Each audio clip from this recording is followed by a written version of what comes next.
আজকের এই performance ছজনের performance, এবং এই ছজনের মধ্যে যার পারফরমেন্স আমাদের জাজদের লাগবে সেরা, তিনি পাবেন জি বাংলার তরফ থেকে 25,000 টাকার cheque. And finally, Miracle Akil Challenger 6 champion যিনি হবেন, তিনি একাই পাবেন 3 লক্ষ টাকার চেক আরটিসি গ্রুপের তরফ থেকে। আজও কোনো এলিমিনেশন নেই, কিন্তু এটা ওই চেনাচেনির যে পর্বগুলো চলছিল সেই সিরিজের লাস্ট পর্ব, মানে পঞ্চম পর্ব। এবং এই পঞ্চম পর্বে যে ছজন আসবেন তাদের মধ্যে প্রথম জন আসছেন গিরিশ পার্ক থেকে। Please welcome Prosenjit Mukherjee.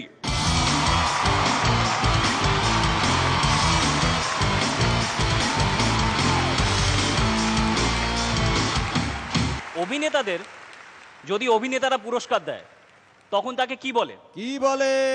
Oscar, Filmfare ইত্যাদি ইত্যাদি ইত্যাদি ইত্যাদি। আর অভিনেতাদের যখন আমি আপনি পুরস্কার দিই তখন তাকে কি বলে? কি বলে?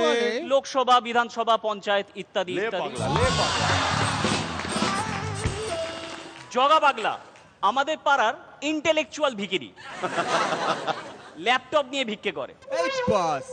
একদিন এক সাধু বাবা এলো তার কাছে, এসে বলল, তুই কে জানিস? তুই ঈশ্বর, তুই আল্লাহ। বলেন কি? হ্যাঁ রে, তুই রামকৃষ্ণ, তুই বামা খেপা। আমি জগা, ভালো করে দেখুন, আমি অরিন্দম গাঙ্গুলি নই।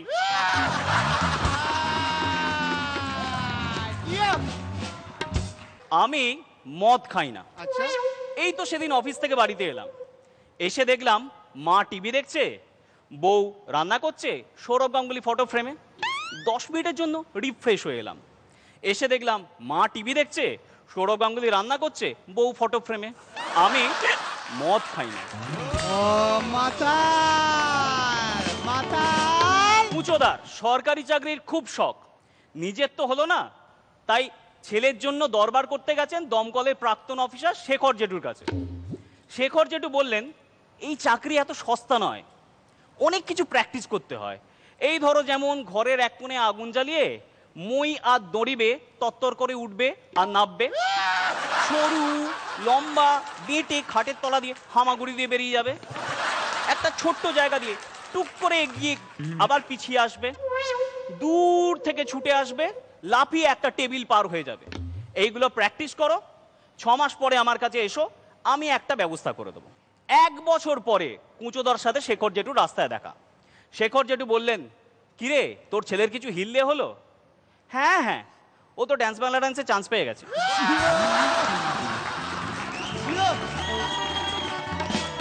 আমার বন্ধু তপ চিরকাল স্কুলে ফার্স্ট বয়, এই গত মাসে তার বিয়ে হয়ে গেল। ফুলসজ্জার রাতে বউ কাছে এলো, আলতো করে তার ঘোমটাটা তুলল, আরো ঘনিষ্ঠ হয়ে তার কাছে গিয়ে হাতের চুড়ি, গলার হার, নাকের নথ, কানের দুল, কপালের টিকলি সব একে একে খুলল।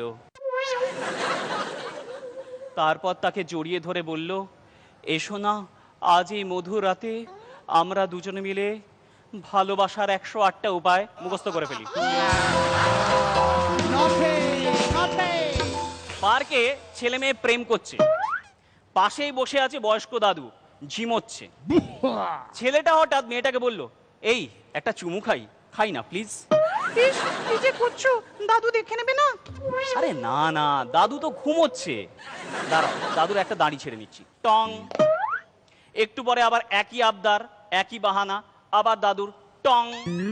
এরকম কিছুক্ষণ চলার পরে দাদু হঠাৎ ঘুম থেকে উঠে বললেন, বাবা তোরা খেলছিস খেল, আমার দাড়িটাকে স্কোর বোর্ড বানাচ্ছি। দাদু। স্যান্ডি আমার কলেজের বন্ধু, একদিন ক্লাসে বসে আছে, মাস্টারমশাই এসে বললেন, হ্যাঁ রে তুই ফলিং ওয়াটার বিল্ডিং কি জানিস? Falling water building? সেটা তো জানি না। ছি ছি ছি, যা গিয়ে লাইব্রেরিতে পড়ে আয়। সে লাইব্রেরিতে পড়তে গেল, গোটা লাইব্রেরি তন্ন তন্ন করে খুঁজলো, ফলিং ওয়াটার বিল্ডিং পেল না। তারপর যতদিন গ্র্যাজুয়েশন করলো, মন দিয়ে পড়াশোনা করলো, ফলিং ওয়াটার বিল্ডিং খুঁজে পেল না। এরপর উচ্চশিক্ষার জন্য আমেরিকা গেল, 3 বছর আমেরিকায় পড়াশোনা করলো, তাও ফলিং ওয়াটার বিল্ডিং পেল না। তারপর ওখান থেকে বিভিন্ন দেশ মহাদেশের সমস্ত বড় বড় লাইব্রেরি তন্ন তন্ন করে পড়ে ফেললো, তাও ফলিং ওয়াটার বিল্ডিং খুঁজে পেল না। একদিন সে আফ্রিকা গেছে, জঙ্গলের মধ্যে দিয়ে যাচ্ছে, নরখাদকের দল ঝিঙ্গালালা ঝিঙ্গালালা ঝিঙ্গালালা ঝিঙ্গালালা করে তাড়া করেছে। সে প্রাণপণে ছুটছে, কোনো মতে 3 দিন 2 রাত ছোটার পরে একদিন ভোরবেলা শহরে এসে পৌঁছলো।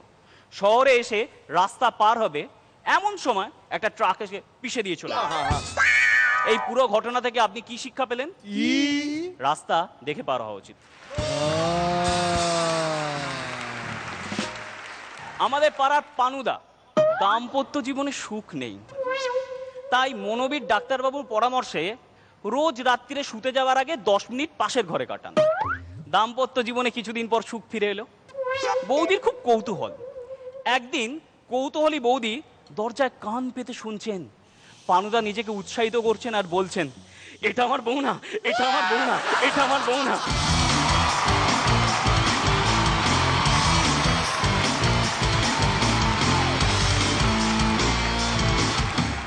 পিসি সরকার জুনিয়র প্রায় তার শোগুলোতে বলেন, আর এখানে আমি তার মতন করে বলবো না, আমি নর্মালি বলছি, কেননা যে কথাটা উনি বলেছিলেন সেটা ইম্পর্টেন্ট শুধুমাত্র তার নিজের ক্ষেত্রে নয়, অন্যান্য ক্রিয়েটিভ পেশার সঙ্গে যারা যুক্ত তাদের জন্য। তিনি বলেন ম্যাজিশিয়ানের আসল কাজ হচ্ছে একজনের অ্যাটেনশনটাকে অন্যদিকে ডাইভার্ট করে দেওয়া আর তারপর তার নিজের কাজটা করে নেওয়া, যেটাকে বলে স্লাইট অফ হ্যান্ড।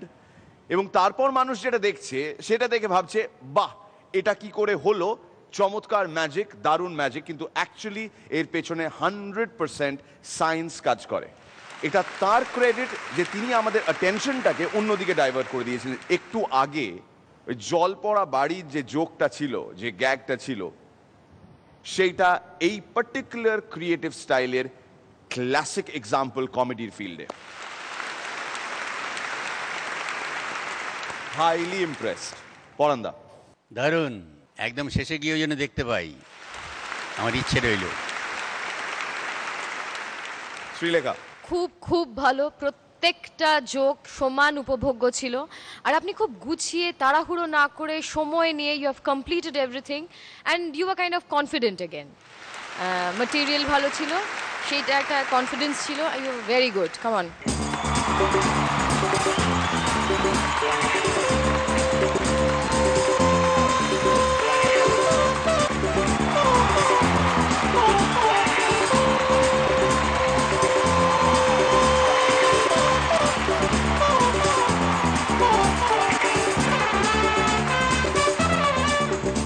রনিদা, তুমি বস ভালো, তুমি জিততে এসছো এবং আমার ধারণা আমরা যারা এখানে জাজেস টেবিলে দীর্ঘদিন ধরে বসে আছি, দর্শকরাও তো একই রকমভাবে জাজিং করেন, স্পেকুলেট করেন, তারা বেটিংও করেন বলে আমার ধারণা, এবং আগের থেকেই তারা এক একটা ঘোড়ার ওপর বাজি লাগান।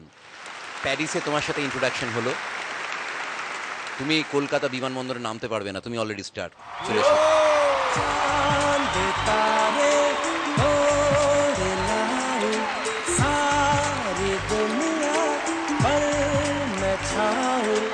बस इतना सा ख्वाब है, बस इतना सा ख्वाब है। যারা এখানে আমাদের মেন্টরস রয়েছেন তাদের মধ্যে কেউ কিছু একটা কমিউনিকেট করার চেষ্টা করছে। হ্যাঁ, প্রসেনজিৎদার গতকাল বউ ভাত ছিল। কংগ্রাচুলেশনস। Congratulations, congratulations. একটা বিষয় ভাবো রনিদা, কাল বিয়ে করেছে ইন্ডিয়ায়, গিরিশ পার্কে, কলকাতায়, আজকে পারফর্ম করতে চলে এলো প্যারিস। ডেডিকেশন। প্রসেনজিৎ, কনগ্রাচুলেশনস, খুব ভালো পারফরমেন্স। তবে দুঃখ করো না, আমরা তো আজ রাতেই এখান থেকে বেরিয়ে যাচ্ছি। চাই না। কাল আমরা সন্ধ্যেবেলা স্ন্যাক্স চাইনাই করবো। চাইনাই ও বাড়ির লোকজন চায় না ও এখানে পারফর্ম করুক, কিন্তু আমরা ওকে চাইনা নিয়ে যাব। হ্যাঁ, ওখানে বৌদিকে আমরা ডেকে নেবো। ঠিক আছে, thank you, thank you very much.